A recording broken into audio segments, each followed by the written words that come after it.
الحمد لله والصلاة والسلام على رسول الله سبحانك لا علم لنا إلا ما علمتنا إنك أنت العليم الحكيم ولا فهم لنا إلا ما فهمتنا إنك أنت الجواد الكريم. Qui était là hier au cours? Ah, donc on n'était pas. Alors pour ceux qui n'étaient pas là hier, on va supposer que vous étiez là et on va faire la suite. Et le cours d'hier a été enregistré par beaucoup de frères, donc récupérez Inch'Allah l'enregistrement pour le faire. Donc pour qu'il y ait un maximum de profit, comme ça vous allez gagner le cours d'aujourd'hui en plus du cours d'hier, que vous allez rattraper, et puis ceux qui étaient au cours d'hier, ils vont avancer Inch'Allah. Alors la formation est en 3 niveaux. Premier niveau de formation, c'est comment faire la ruqya. Ça contient 6 cours. Les risques et les protections, les ventouses, la lecture, le traitement, les symboles et le diagnostic. Ça, c'est le premier niveau de formation. La moitié des cours est théorique, l'autre moitié est pratique. Et l'idée de la formation, c'est d'apprendre, de pratiquer jusqu'à ce qu'on maîtrise. Jusqu'à ce qu'à l'issue de la formation, vous puissiez le faire. Et vous pouvez soigner les gens. Vous pouvez soigner les gens. Comment recevoir la personne, faire le diagnostic, comprendre ce qu'il a, appliquer tous les traitements, et puis lui donner son traitement, et puis voilà. Et Inch'Allah, ça marche. Le deuxième niveau de formation, c'est un approfondissement et une professionnalisation dans la ruqya. Le deuxième niveau contient également 6 modules, qui sont le captage, la psychothérapie, la relation avec la médecine, les délits, les autres méthodes, et puis c'était quoi le dernier? La voie spirituelle. Alors ce sont des voies d'approfondissement. Bon, le captage, je pense que tout le monde a compris. Et puis la relation avec la médecine, pour savoir qu'est-ce qui est médical et pas médical dans les problèmes de santé. La psychothérapie, effectivement, c'est un aspect important qui complète la ruqya. Ensuite, la voie spirituelle, pour que le raqi avance dans sa spiritualité. Et on ne peut pas se contenter dans l'islam seulement de faire la ruqya et puis c'est tout. Non, il faut qu'on progresse dans sa spiritualité, dans son comportement, etc. pour que les choses soient équilibrées. Et ensuite les délits, voilà. Et puis les autres méthodes, pour voir un peu les autres méthodes qui sont utilisées dans la ruqya. Ensuite, le troisième niveau de formation, c'est la gestion du centre de ruqya. Donc, ce n'est plus la ruqya elle-même, c'est la gestion de la ruqya. Et ce troisième niveau de formation n'est pas ouvert au public. C'est pour les gens qu'on choisit pour être responsables des centres de ruqya qu'on établit. Et il y a encore 6 cours. Ce n'est pas que le chiffre 6 c'est un chiffre qui vaut quelque chose, c'est juste fait tomber comme ça. Et parmi les cours, il y a les 3 étapes de la ruqya. Bon, c'est pour vous donner un aperçu général de la formation. Maintenant, cette formation, on n'a pas assez de temps pour la faire scolairement, entièrement. Donc, je vous informe de tous ces niveaux pour que ceux qui sont motivés à tout apprendre, que vous couriez, chacun doit courir lui-même derrière les modules qui lui manquent pour pouvoir les maîtriser. Et bien entendu, il faut du temps. Il faut du temps. Et ceux qui n'ont pas le temps d'apprendre la ruqya, de toute façon, ils n'auront pas le temps de faire la ruqya aux gens. Donc, on n'a pas vraiment de solution pour eux. Mais sinon, vous pouvez gagner un peu de temps en lisant les brochures et puis aussi en lisant tout ce qu'il y a sur le site. Maintenant, dans le niveau 1, on est déjà enregistré et on a déjà mis sur Internet les cours qui sont les risques et les protections et les symboles et le diagnostic. C'est les 3 cours théoriques.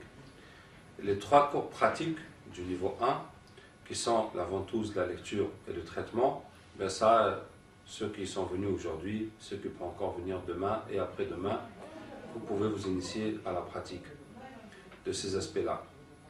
Maintenant, Inch'Allah, je vais vous faire le cours du captage, qui est le cours suivant. Et Inch'Allah, on fera aussi le cours des 3 étapes de la ruqya, qui est un cours de niveau 3. Mais c'est important, on va le faire aujourd'hui, Inch'Allah. Alors, le captage.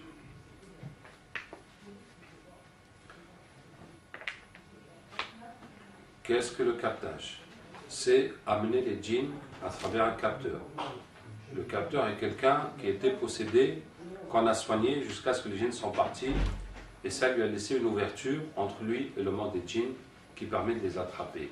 En faisant quoi? Juste en demandant à Allah de les ramener et en récitant Aynama takunu yati bikum Allahu jami'an, où que vous soyez, Allah vous ramènera tous. La Baqara 148. Alors, donc, la première chose dans le captage, comment on fait pour obtenir un capteur? Alors, quand vous soignez les gens, ceux parmi vos patients qui seront possédés, qui vont faire des crises, qui vont parler, qui vont se débattre, etc., ce sont vos capteurs potentiels. C'est eux qui peuvent devenir capteurs. Donc c'est comme ça. On ne peut pas prendre quelqu'un qui n'a rien pour en faire un capteur. Et si un patient n'a pas de crise, il ne peut pas devenir capteur. Maintenant, on a eu un seul cas dans toute l'histoire de la ruqya, mais il faut dire que le captage n'existe que depuis 2007, depuis février-mars 2007, donc ça a à peine 5 ans, même pas encore 5 ans d'âge. Donc c'est une expérience nouvelle et qui est en train de grandir. On a eu un seul gars qui n'avait rien, mais il voulait tellement être capteur, il a demandé à Allah jusqu'à ce que c'est venu brusquement.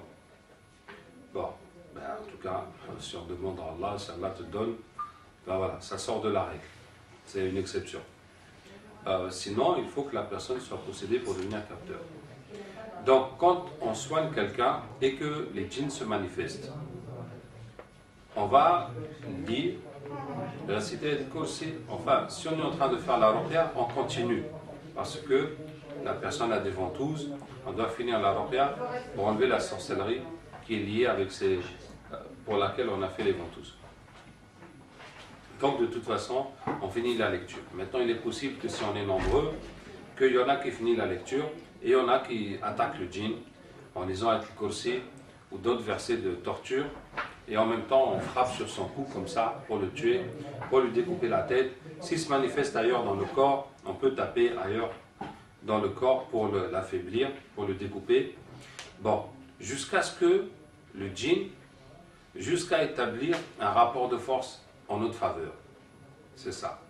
Ça veut dire jusqu'à ce que le djinn commence à pleurer, à demander pardon, à dire qu'il brûle, dire qu'il va mourir, dire que qu'est-ce qu'on veut, etc., etc. Jusqu'à ce qu'il veuille négocier avec nous. Et tant que le djinn se sent supérieur et qu'il se moque de nous, et qu'il insulte, et qu'il tout ça, on ne discute pas. On tape. Parce que c'est comme ça la discussion. Il faut qu'on ait une certaine force pour être persuasif. Si tu veux discuter, c'est-à-dire tu lis, tu n'arrives pas à faire quelque chose, et puis tu dis bon, on va discuter. C'est que tu avoues ta faiblesse. Et donc ça ne va pas donner de toute façon, même si on essaie, ça ne va pas donner, le djinn va te tourner en bourrique encore. Qu'est-ce que je disais? Donc, d'abord on va établir un rapport de force en disant, en tapant à fort, jusqu'à ce que le djinn sente qu'il brûle, sente qu'il va mourir, sente qu'il est en train de souffrir et qu'il nous demande d'arrêter. Bon là, on peut discuter. On peut discuter. Bon, ça dépend le cas. On peut tout simplement lui dire de dire la shahada. Dire la shahada, sinon on continue. Et ce qu'on fait le plus souvent, si on est deux, il y a un qui continue la torture et le découpage, et l'autre qui négocie. Hein, pour ne pas le laisser reprendre son souffle, reprendre des forces, après il dit non, je ne suis pas d'accord, on est obligé de reprendre à zéro. Donc en même temps qu'on négocie, on continue à taper, on continue de découper. Bref, on va continuer jusqu'à ce que soit il accepte d'être musulman, ou soit il meurt. Alors, une fois qu'on a fait ça, et que la personne a repris ses sens, on va commencer le pré-captage.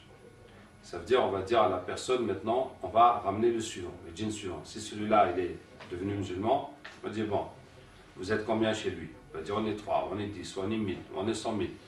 Qu'importe. On va dire, on va amener le suivant. Le suivant, on peut directement chercher le chef.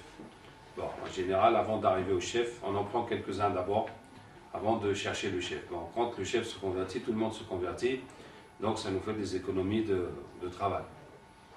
Donc, on nous dit, on va appeler le suivant. Et nous, on dit, Aïna Matakunu, on demande à Allah de ramener le suivant. Jusqu'à ce que le suivant vienne.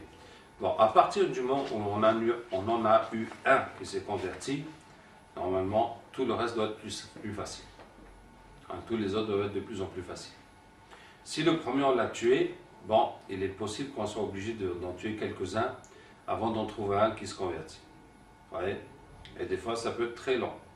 Et dans cette phase où on veut dominer le djinn et le taper jusqu'à ce qu'il meure, ça peut être très très long. Hein, ça peut être très très long parce que ce qui rend les djinns forts, c'est les sorcelleries et c'est le fait qu'ils soient nombreux. Et à vrai dire, on a eu beaucoup de cas ici de gens qui avaient des djinns. Par exemple, il y a une femme qui avait un djinn amoureux. Tous les soirs, il lui fait l'amour. Quand on a capté, les djinns ont dit que c'était 940 avec elle. Et que parmi ces 940, il y en a 450 qui lui font l'amour. Vous voyez? Donc ce n'est pas un djinn amoureux, ils sont pleins. Et c'est dans la nature des djinns que quand chacun vient, il se manifeste de la même façon. Par exemple, si une femme a un djinn amoureux, on l'enlève. Si un autre djinn qui vient, hop, il va trouver la situation de l'amour, il va reprendre le même boulot que l'autre. Vous voyez? Si c'est quelqu'un qui était fou, on enlève les djinns, les autres djinns viennent, ils commencent à le rendre fou aussi. La chose qu'ils trouvent, ben, ils continuent. Vous voyez? C'est comme si vous avez une maison, et puis n'importe qui rentre, il comprend que ça c'est le salon, ça c'est la chambre des parents, ça, même s'il n'y a aucun meuble. Vous voyez? Et la façon que la maison est faite, on voit que ça c'est pour les parents, ça c'est pour les enfants, etc. etc. Donc c'est comme ça, quand les djinns rentrent dans un corps, ils voient que tel problème, il va commencer à reproduire la même chose. Donc souvent ils sont nombreux et ils se passent tous pour le même. Donc c'est pour ça que je vous dis que des fois c'est très très long.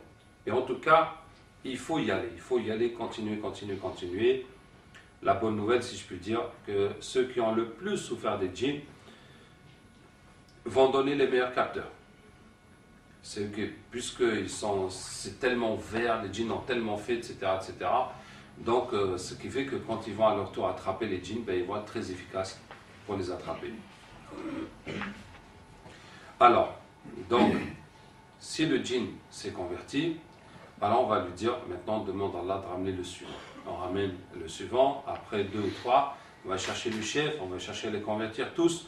Après, on va procéder par cercle concentrique.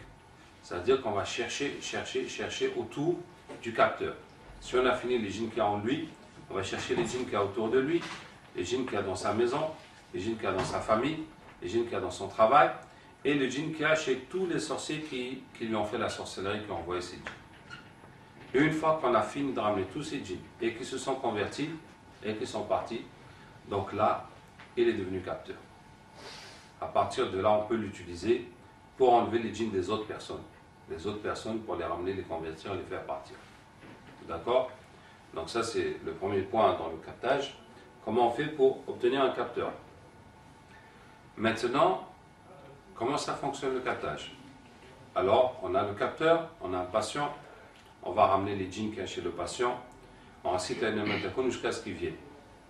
Dès qu'il y a un djinn qui se manifeste, alors l'étape suivante, c'est de le convertir à l'islam. Maintenant, pour le convertir à l'islam, alors la deuxième découverte dans le captage, la première, c'est que à partir du moment où quelqu'un, les djinns en parlaient chez lui, on peut à travers lui attraper tous les djinns qu'on veut. La deuxième découverte, c'est que avec les djinns, on n'a pas besoin de discuter, il suffit de lire le Coran et ça va les toucher jusqu'à ce qu'ils se convertissent. Hein, et ça va les toucher. Alors, on a découvert ça, je ne dis pas par hasard, mais c'est à force d'être dedans, de faire. Et je vais vous raconter comment on a découvert ça. Déjà, une étape avant ça, on avait découvert que les doigts marchent sur les djinns. Que quand un djinn vient, en fait, c'est une expérience qu'on fait pour montrer aussi, on ramène un djinn chez le capteur, on ne discute même pas avec lui. On dit Allah guide-le à l'islam, Ya Allah donne-lui ta lumière, Ya Allah guide-le, Ya Allah guide-le jusqu'à ce qu'il dise la shahada. Et ça marche comme ça. Ça va agir sur lui, agir sur lui, agir sur lui, jusqu'à ce qu'il se convertisse. Qu'est-ce que je disais? Et donc le Coran aussi agit sur les djinns. Bon, une fois qu'on a découvert que le Coran agit sur les djinns, c'est là que je me rappelle que 2 fois dans le Coran, Allah nous raconte que les djinns ont entendu la lecture du prophète sallallahu alayhi wa sallam, sont venus écouter qu'ils sont convertis.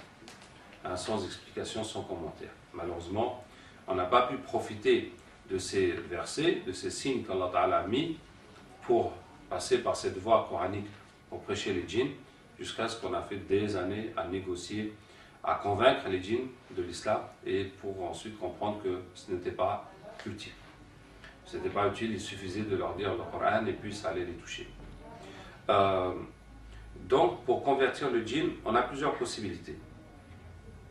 On peut réciter Inna dina indallah l'islam, on peut réciter Wa ma khalaqtul jinna wal insa illa liya'budun, on peut réciter Allah nuru samawati wal ard, on peut réciter la Fatiha. Bien, on peut réciter tout ça. On peut aussi, bon, là, le captage aussi évolue. Ce qu'on peut aussi faire, on lit directement les versets qui détruisent les sorcelleries. C'est-à-dire que normalement, on va le convertir. Après, on va ramener les autres, et les autres, et les autres, et les autres, et les autres, jusqu'à ce qu'on a ramené le maximum, tout ce qu'on peut ramener, qui a un lien avec le patient. Et ensuite, une fois que tous les djinns sont là, on leur dit, regardez les sorcelleries, là où vous étiez. Et là, on récite des versets pour détruire les sorcelleries. Et ensuite, on leur dit, regardez ceux qui utilisent la sorcellerie. Ceux qui utilisent la sorcellerie, c'est aussi bien les sorciers que les gens qui vont chez les sorciers. Et on récite des versets pour les détruire. Et après, on récite le verset « Wa kana haqqan alayna nasrul mu'minin ». C'est notre devoir d'aider les croyants pour qu'Allah leur donne les armes. Et après, on récite « Faqatilu awliya ash-shaytan », combattez les alliés du diable. Et les djinns vont voir que les alliés du diable, c'est les sorciers. Et les gens qui vont chez les sorciers. Et ils vont aller les combattre parce que c'est Allah qui leur ordonne de les combattre. Et ils partent. Donc, toute la procédure, c'est ça. Maintenant, la partie la plus longue, c'est de ramener les autres djinns, les autres, jusqu'à ce que tout le monde soit là. Ça, c'est la partie la plus longue. Une fois que tout le monde est là, après le reste, ça va vite. D'accord? Mais il faut bien comprendre toutes ces étapes, parce que quand on est avec les djinns, bon, il ne faut plus hésiter. Il faut savoir ce qu'on fait, il faut aller vite, vite, vite, vite. Parce que les djinns sont créés de feu, et le feu ne supporte pas la stabilité. Le feu a toujours besoin de bouger. D'accord? Il ne supporte pas d'être là, bouge pas, attends, j'arrive. Non, il ne peut pas attendre que tu arrives. Il faut la suite. Hein? Qu'est-ce que je disais? Je vais vous raconter quelques petites scènes marrantes que j'ai eues avec mes apprentis pilotes, parce que le capteur, celui qui est avec le capteur, on l'appelle le pilote, qui pilote le capteur. Donc, il y a des gens qui s'initient à la ROPEA, et puis maintenant ils s'initient au captage, et donc on leur donne le capteur pour qu'ils captent, tu vois. Et je leur dis, chaque fois que le djinn vient, dites-lui, est-ce que tu acceptes d'être musulman au nom d'Allah? Et puis, comme ils ne maîtrisaient pas bien le français, je leur ai écrit la phrase. Et bien que la phrase soit écrite, ils faisaient encore des fautes. Ils faisaient encore des fautes en lisant la phrase. Donc, ils disent, est-ce que tu as accepté d'être musulman au nom d'Allah? Je dis, j'ai accepté. Quand ça? De quoi tu parles? Et puis, des choses comme ça. Et puis, à un moment, le djinn est là, et il est en train de chercher, et je lui dis, c'est pour aujourd'hui ou c'est pour demain? Et puis à un autre moment, il s'embrouille, et le djinn, il fait comme ça. Est-ce que je peux avoir quelqu'un de compétent?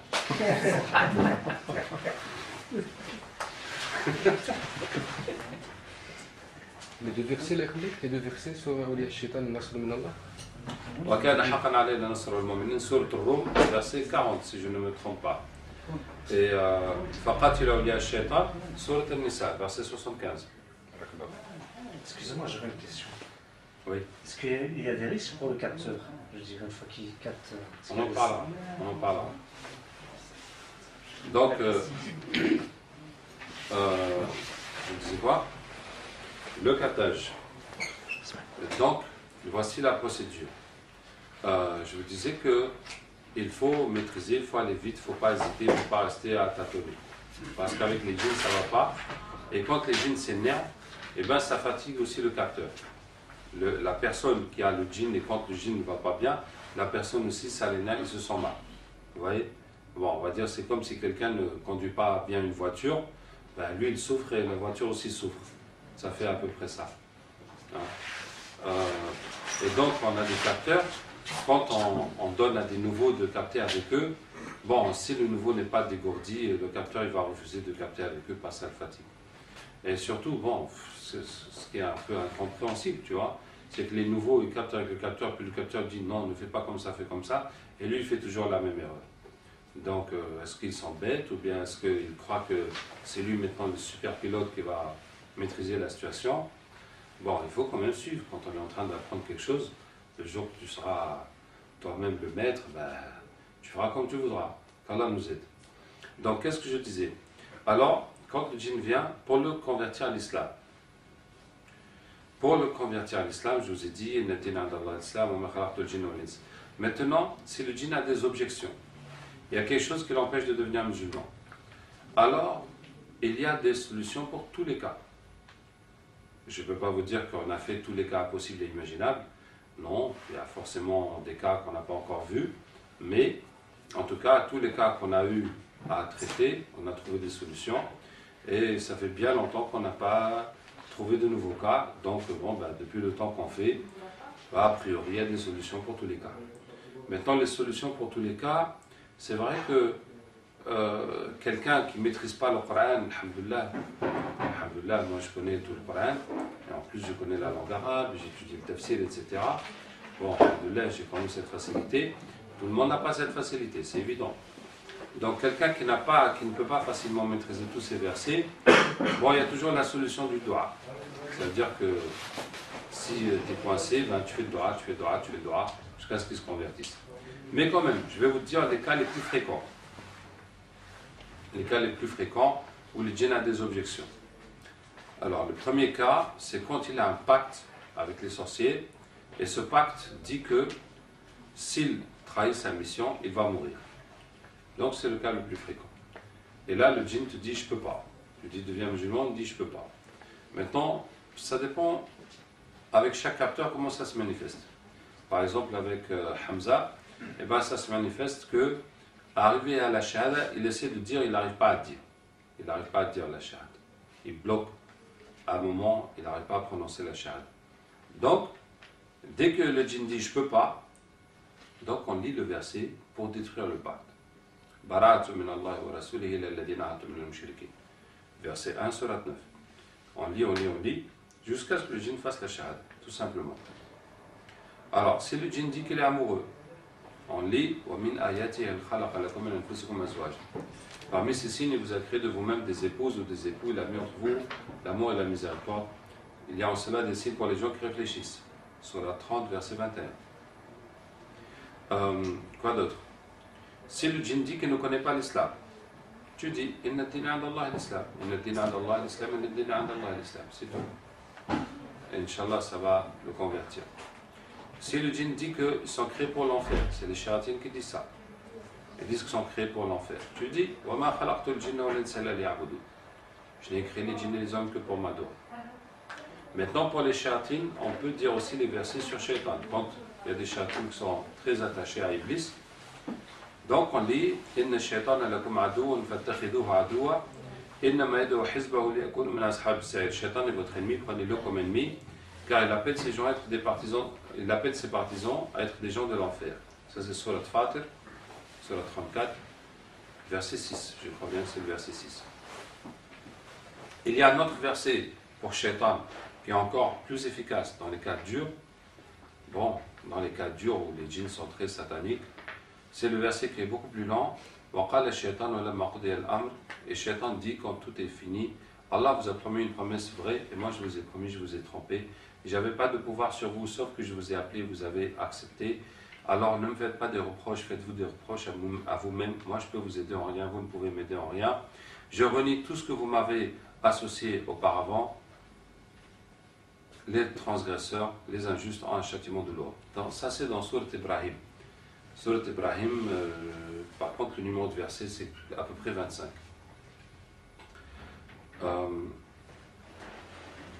Alors, je vous ai dit les objections. Des fois le djinn te propose de l'argent. Il te dit, on va te faire riche. Viens, on te propose de devenir avec nous. Donc tu dis, bon, les solutions qu'on vous donne ne sont pas uniques, hein, mais en tout cas, c'est des solutions qui marchent. Donc tu dis, de toutes choses, nous avons les richesses et nous le faisons descendre qu'en quantité déterminée. Alors, je pense que c'est sourate Ar-Ra'd. Hein. Oui, c'est bien sourate Ar-Ra'd. Hein. Bien. Inch'Allah, il va voir les richesses d'Allah, ça va le dissuader. Enfin, ça va lui faire comprendre que lui, sa richesse, elle ne vaut rien. Qu'est-ce qu'ils disent encore? En tout cas, tous ces cas sont détaillés quand même. Ils sont détaillés quand même dans le poli qu'il y a sur le cartage. Alors, il y a aussi le cas où le djinn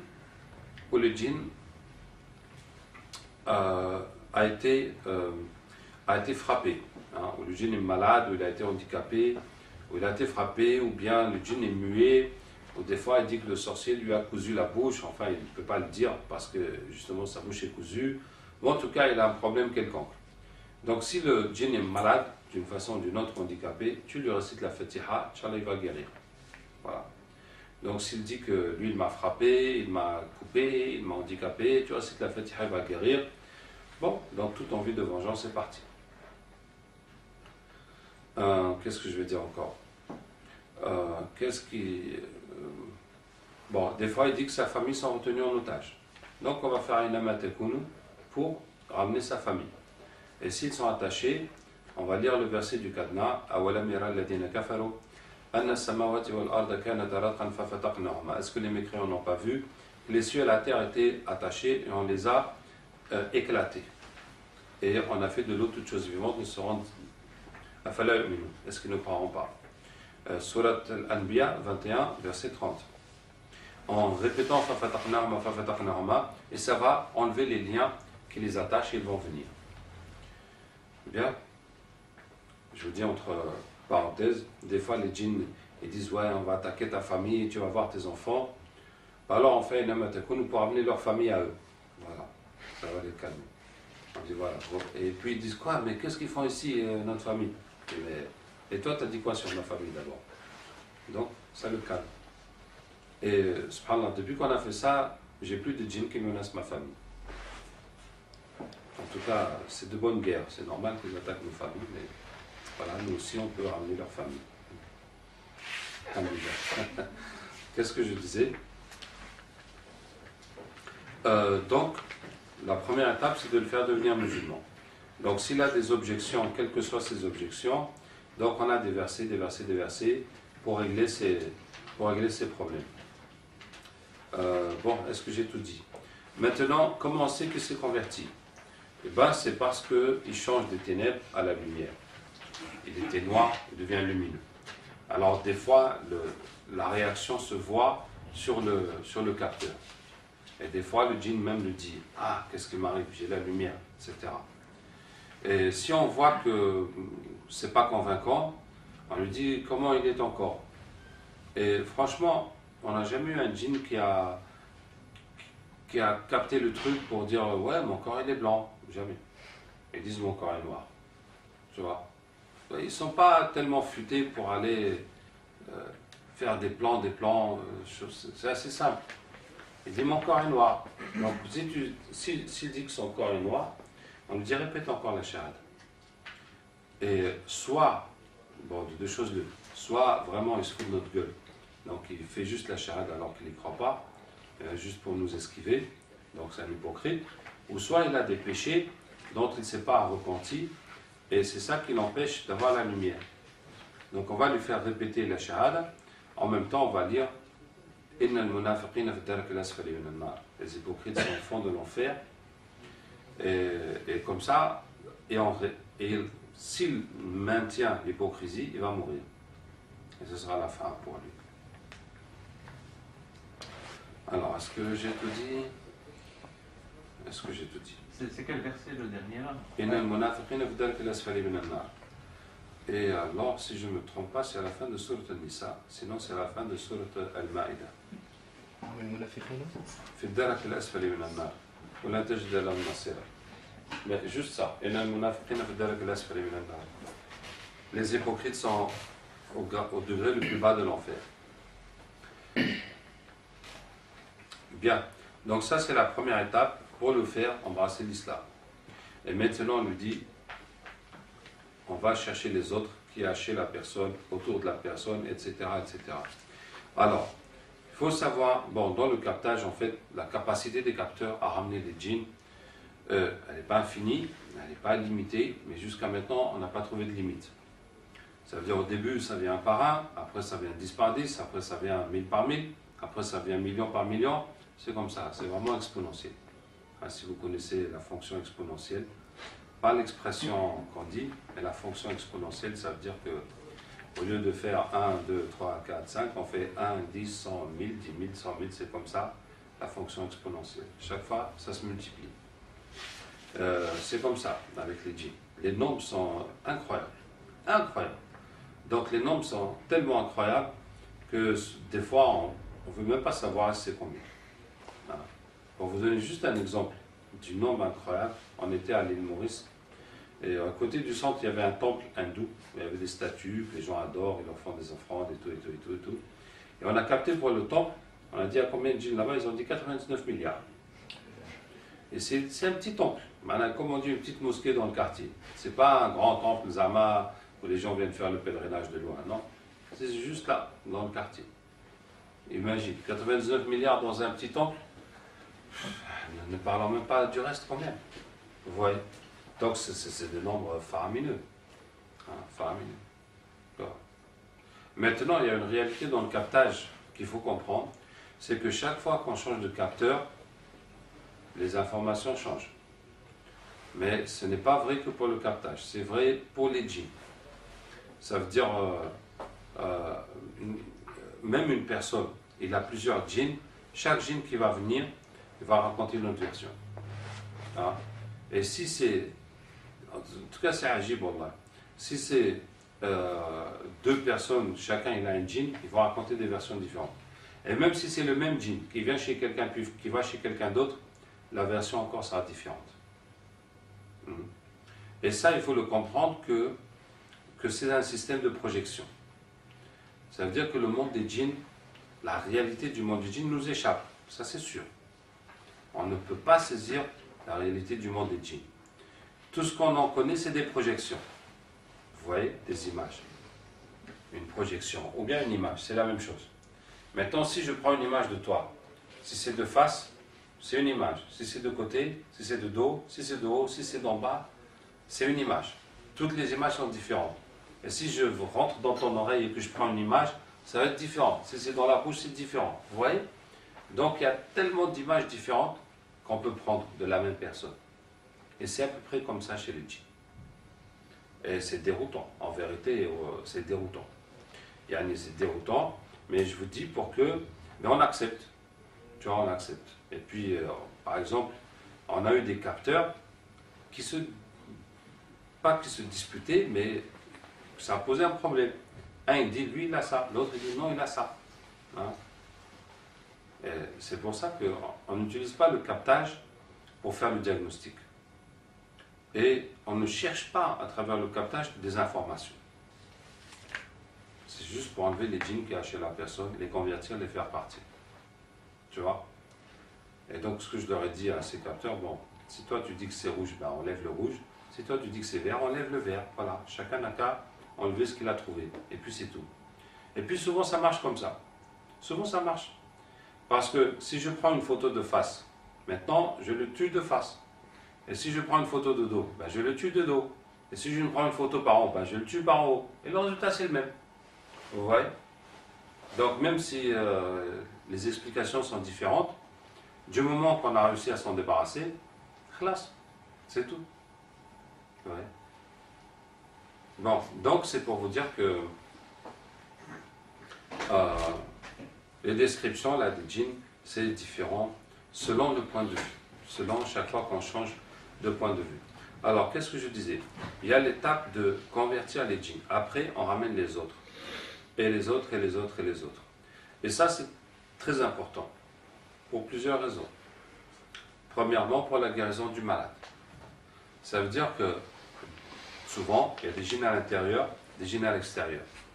Les djinns à l'extérieur, ils attendent qu'une place se libère pour rentrer. Tu vois? Donc, si on enlève tous les djinns qu'il y a dedans, bah, plouf, 10 minutes après, les autres, ils sont rentrés. Donc, il faut aussi qu'on enlève les djinns qu'il y a à l'extérieur. Et puis, il y a les autres qui sont dans sa maison, qui attendent aussi la place. Parce qu'ils sont dans la maison, s'ils voient que, tiens, là, c'est vide, ils vont rentrer. C'est comme la règle, la nature a horreur du vide. Hein? Mais au lieu de dire la nature a horreur du vide, je préfère le phénomène d'osmose, pour ceux qui ont fait un peu de chimie. D'accord? Le phénomène d'osmose, c'est quoi? Si dans un verre, tu mets du sel, et bien le sel, il va aller partout. Et chaque goutte d'eau, elle est autant salée que les autres. Vous voyez? Ça veut dire, c'est pas possible que le sel, il va se concentrer comme ça dans un coin du verre, et il ne sera pas dans le reste. C'est pas possible. Il va aller partout pareil. Et vous voyez, par exemple, si on monte dans un train, si on est deux, un il se met là-bas, un il se met là-bas. Si on est 5, on se met comme ça. Et si on est plein, on se met à égalité. Vous voyez? Ça se remplit toujours comme le sel dans l'eau. Hein? Les gens dans le train, ils font comme le sel dans l'eau. Hein? S'il y a un peu de sel, ça va un peu partout. S'il y a beaucoup de sel, ça va aussi partout. Vous voyez? Et donc, c'est une loi naturelle. Puisque partout, ça se fait de la même façon. Et les djinns aussi. Donc, les djinns, ils ne vont pas être nombreux ici. Et puis ici, c'est vide. Il y en a qui vont venir rentrer ici. D'accord? Donc, je vous dis d'abord, pour la guérison du patient, c'est important de faire un ménage aussi large que possible autour de lui. Et ça nous évite les rechutes. C'est important d'enlever les djinns qu'il y a chez les sorciers. C'est important. Parce que ce n'est pas tous les sorciers, mais il y a quand même pas mal de sorciers qui ont des djinns qui les informent. Ça veut dire qu'ils surveillent. Ça veut dire qu'ils ont un service après-vente. Ils te font la sorcellerie. Et maintenant, lui, il a des djinns qui surveillent toutes les sorcelleries qu'il a faites. Et si on a une qui est enlevée, trac, on remonte l'information, ouais, on a cassé ton travail là-bas, et d'une façon systématique, ça se renouvelle. Vous voyez? Et les sorciers ont souvent un dieu où ils font les sacrifices. Ça veut dire un dieu où il vient toujours égorger, il vient toujours déposer les trucs pour les djinns. Et là-bas, il y a les plus gros djinns. Là-bas, il y a les patrons, les boss. Vous voyez? Et on voit des petits djinns, des petits djinns, des petits djinns sur les gens. Donc quand on essaie de régler, il y a le boss qui vient voir qu'est-ce qui se passe et puis donc il va arranger la situation. Et pour ça, c'est important, pour la guérison du malade, de enlever tous les djinns qu'il y a chez le sorcier et détruire la sorcellerie qu'il y a chez lui. Mais vous voyez aussi que ça va libérer beaucoup de gens. Ça va libérer beaucoup de gens et ça va casser ce pouvoir du sorcier. Et tous ces djinns qu'on convertit à la fin, on va les retourner contre lui. Donc on espère qu'il va lui arriver quelque chose de grave. Bon, on n'a pas toujours les infos. Mais comme je vous ai raconté quelques exemples dans des pays, etc. Bon, il y a des choses qui changent. Alhamdoulilah. Qu'est-ce que je disais? Donc c'est important d'aller jusque-là. C'est important aussi parce que nous sommes en guerre contre les sorciers. Ça veut dire ils nous font la guerre. Donc que tu le veuilles ou pas, tu ne peux pas t'arrêter au milieu. Vous voyez? Que tu le veuilles ou pas, tu ne peux pas t'arrêter. Par exemple, on va soigner une personne qui a un djinn. On enlève le djinn. Le sorcier envoie un autre djinn.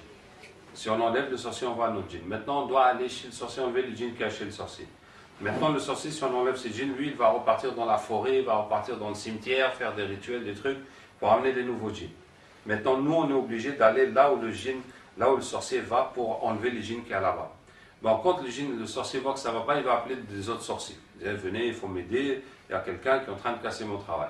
Maintenant, tu avais un sorcier, maintenant tu as 5 sorciers, tu as 10 sorciers sur le dos. Le temps que tu les finisses, ça va être les autres. Vous voyez? Donc, des fois, pour soigner une personne, tu vois, c'est comme si tu enlèves un épine et tu vas enlever tout un arbre qui va sortir avec l'épine. Hein? Tout un système, tout un circuit, etc. Donc, c'est la guerre mondiale. On y va à fond la caisse. Hein? Et tu ne peux pas décider, non, moi je m'arrête là. C'est comme ça. Et que tu le veuilles ou pas. Et des fois, et ça, Est-ce que je vais dire c'est malheureux ou c'est pas malheureux? Mais en tout cas, des fois, c'est une réalité que on est obligé de rentrer nos patients dans cette guerre.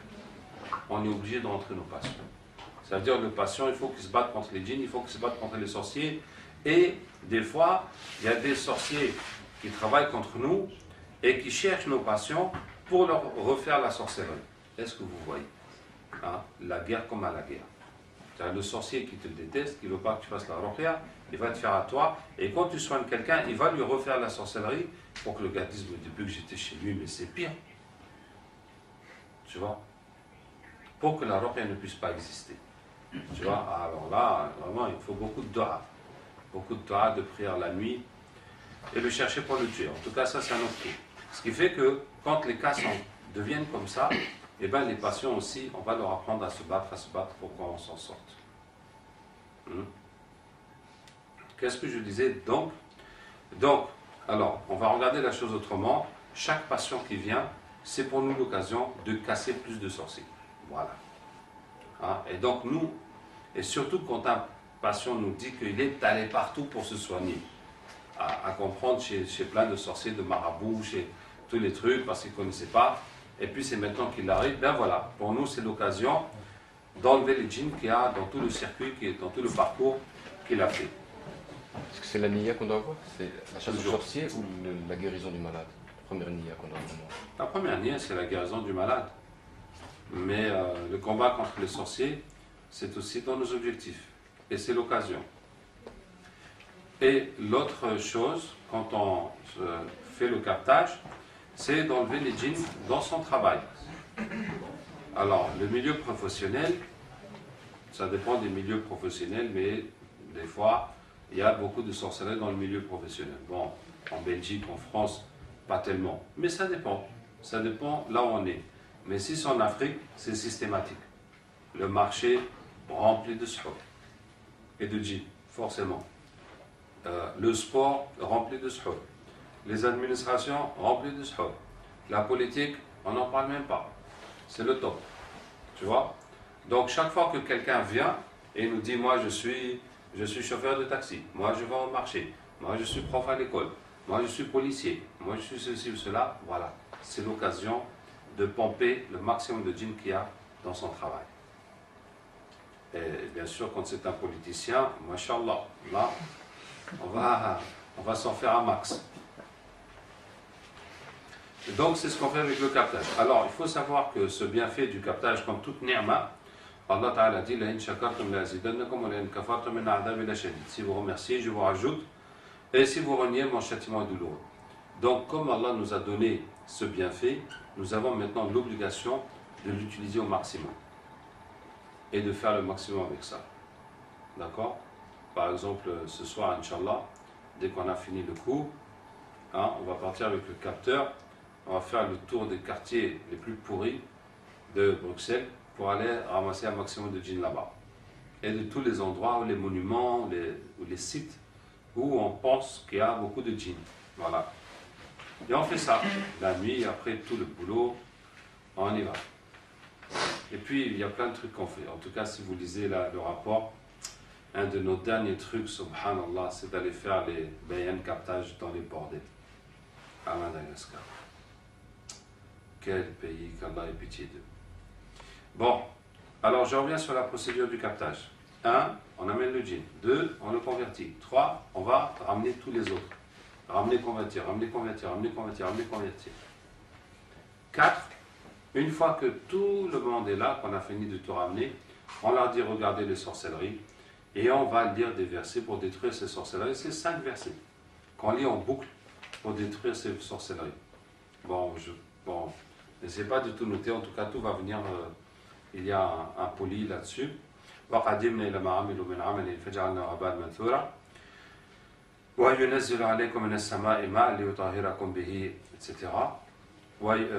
فَأَتَى اللَّهُ بُنْيَانَهُم مِنَ الْقَوَاعِدِ. Donc le premier verset c'est pour détruire les sorcelleries, le deuxième c'est pour nettoyer les restes de sorcellerie, le troisième c'est pour détruire la sorcellerie dans sa base, des fois c'est caché dans un endroit comme ça qui est gardé et tout. Le quatrième c'est bara'atun, c'est pour détruire les pactes. Et le cinquième c'est dit ma prière, mon sacrifice, ma vie et ma mort sont pour Allah, Seigneur des mondes. C'est pour détruire les sacrifices qui sont faits pour les djinns.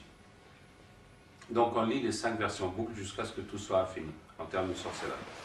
Alors je vous dis que maintenant dans notre dernière technique, dans notre dernière approche de la ruqya, dès que le premier djinn se manifeste, dès que le premier djinn se manifeste, on se met à réciter les versets pour détruire les sorcelleries. En même temps, ça va convertir les djinns, en même temps, ça va amener les autres.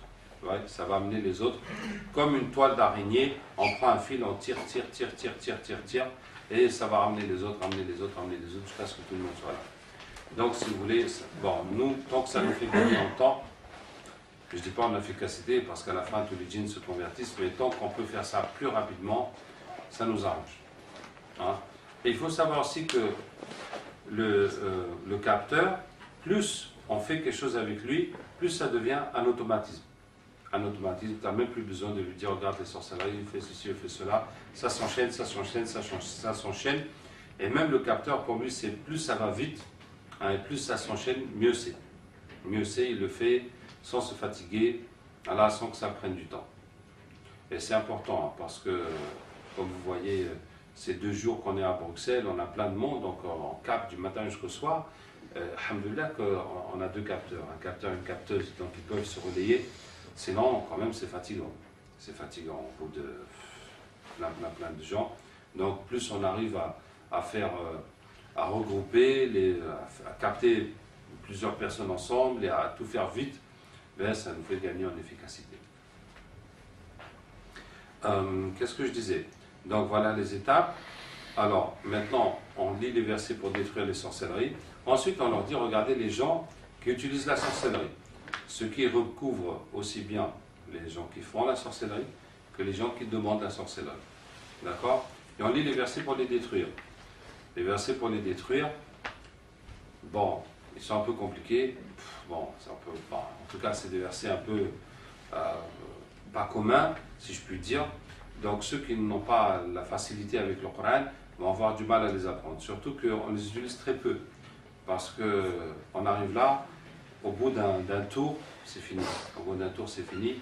En tout cas, ça peut se résumer juste de réciter pour simplifier la chose. Ce n'est pas toi qui as lancé, mais c'est Allah qui a lancé. Ce n'est pas toi qui as lancé quand tu as lancé, mais c'est Allah qui a lancé. Alors, quel est l'effet de ça? Bon, l'effet de ça, normalement, c'est de casser le pouvoir des sorciers, le pouvoir de faire la sorcellerie. Et que ça se retourne contre eux. Mais dans la pratique, on n'a pas tellement de moyens de vérifier. On ne va pas chercher qu'est-ce que les sorciers deviennent.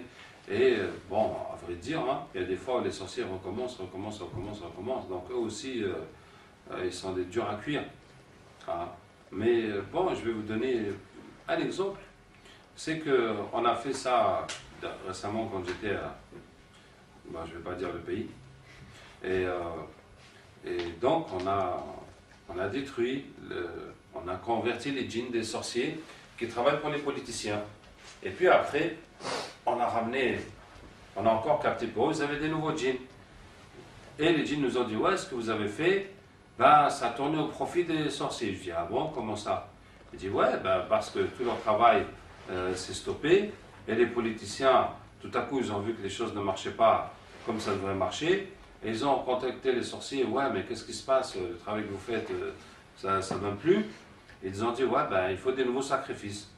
Et donc, les politiciens ont déboursé pour égorger des bœufs, des trucs, tout ce qu'il faut, pour qu'ils le refassent. Je dis, ah bon, c'est ça que c'est retourné en faveur des sorciers. Et maintenant qu'on va les détruire une deuxième fois, qu'est-ce qu'ils vont dire encore? Hein, tous les 3 jours, non, il faut refaire des sacrifices, non, ça n'a pas marché, il faut refaire. Jusqu'à quand? Forcément, les autres ils vont se la dire, mais ils sont nuls ceux-là. Comment ça? Combien de bœufs, combien de moutons, de choses, et tu me dis que ça ne marche pas encore. Donc il n'y a rien. Pas besoin de se casser la tête avec toi. Va chercher ailleurs. Et donc, ça fait ça. Quand on détruit leur pouvoir, ben, les gens qui ont commandité la sorcellerie, ils vont se plaindre, ouais, ça ne marche pas, qu'est-ce qui se passe? Moi je t'ai payé et tout. Ah, problème. Voilà. Maintenant, ils vont chercher à renouveler, et Inch'Allah, jusqu'à ce qu'ils ne trouvent plus, qu'Allah Ta'ala nous aide. Donc, qu'est-ce que je disais? Et ensuite, on dit, وَكَانَ حَقًّا عَلَيْنَا نَصْرُ الْمُؤْمِنِينَ. Et c'est notre devoir d'aider les croyants. Alors là, on va passer dans une phase de décollage, parce que qu'est-ce qui va se passer quand on lit ces versets? Allah va leur donner des armes, et puis on va lire jusqu'à ce que Allah Ta'ala leur donne des ailes, et puis on va lire jusqu'à ce qu'Allah leur donne des palais. Et les palais, c'est ce qui a permis dans l'histoire du captage de fixer les armées de djinns qu'on forme à partir des djinns qu'on enlève chez les patients et chez les sorciers. Et à partir de là, ils s'organisent en jihad et ils vont combattre les sorciers, les alliés du diable, d'une façon générale. Faqatilu awliya ash-shaytan, combattez les alliés du diable. Et voilà. Et à partir de là, la roue commence à tourner dans l'autre sens. Ça veut dire que jusque-là, c'est les shéatines, les sorciers, tout ça qui domine l'atmosphère mystique ou l'atmosphère spirituelle. Et à partir de là, on commence à tourner dans l'autre sens. Alors, je vais encore vous dire une dernière chose, c'est que le lien qu'on garde avec tous ces djinns qu'on convertit, toutes ces armées, c'est le dua. On fait dua pour eux tous les jours. Quand tu fais dua, ça les renforce, ça les renforce, ça les renforce, et ils continuent dans leur combat. Et donc, de toute façon, dans l'effort qu'on fait pour l'islam, n'importe quel effort qu'on fait pour l'islam, il faut qu'on donne un temps pour faire le dua tous les jours. Ça fait partie de n'importe quel effort. Si tu fais le da'wah aux gens et tu ne prends pas le temps de demander à Allah de les guider, donc il y a un problème. Soit que tu penses que c'est toi-même qui vas les guider parce que tu es un super orateur, tu sais bien parler, tout, et tu as tous les arguments pour les convaincre, donc c'est bon, tu peux dormir sur tes deux oreilles, tu as bien fait ton travail. Tu vois? Ou soit tu t'en fous. Toi, tu as parlé parce qu'il fallait parler, puis le reste, c'est pas ton problème. Vous voyez? Donc, ça fait partie de la da'wah ou de l'enseignement ou de n'importe quel engagement islamique de faire des doigts. C'est obligatoire. Et je vous dis que la ruqya, ce n'est pas un entraînement, c'est un combat réel. Par exemple, si vous faites la da'wah, bon ben, si les gens ne suivent pas, ben, il ne se passe rien. Il ne se passe rien. Tu as prêché, puis c'est tout. Mais là, quand tu vas commencer à lire, les djinns et les sorciers vont t'attaquer. Il va se passer des choses. Donc si tu t'arrêtes à mi-chemin, si tu ne fais pas les doigts, si tu ne fais pas les protections, ça va être un problème. En tout cas, le cours sur les risques et les protections, Inch'Allah, il faudra le voir de toute façon. Alors voici pour le captage. Maintenant, c'est vrai qu'il y a une partie de délil, mais je vais laisser ça dans le cours des délits. Mais voici la pratique du captage. Donc, en pratique, comment ça se passe? En pratique, il faut prendre les versets et comprendre la procédure, bien comprendre, bien maîtriser la procédure. Et chaque fois que vous voyez capter, vous venez assister et vous lisez. Vous lisez avec le pilote, vous lisez, jusqu'à ce que vous voyez que vous avez compris le système. Et quand vous êtes pas sûr de vous, mais un peu sûr de vous, eh bien, on va vous donner le pilote, on va vous donner le capteur, pardon, et vous allez piloter. Et vous allez faire jusqu'à maîtriser la chose. C'est comme ça que ça se passe. D'accord? Donc, si vous voyez qu'on pilote, qu'on capte et que vous venez, il faut réciter. Si vous ne récitez pas, moi je me dis de partir. Parce que j'aime pas faire le spectacle comme ça. Si tu viens, allez, tu te bats. Tu rentres ta main dedans. Voilà. Comme ça, tu vas apprendre à boxer les djinns toi aussi. Hein?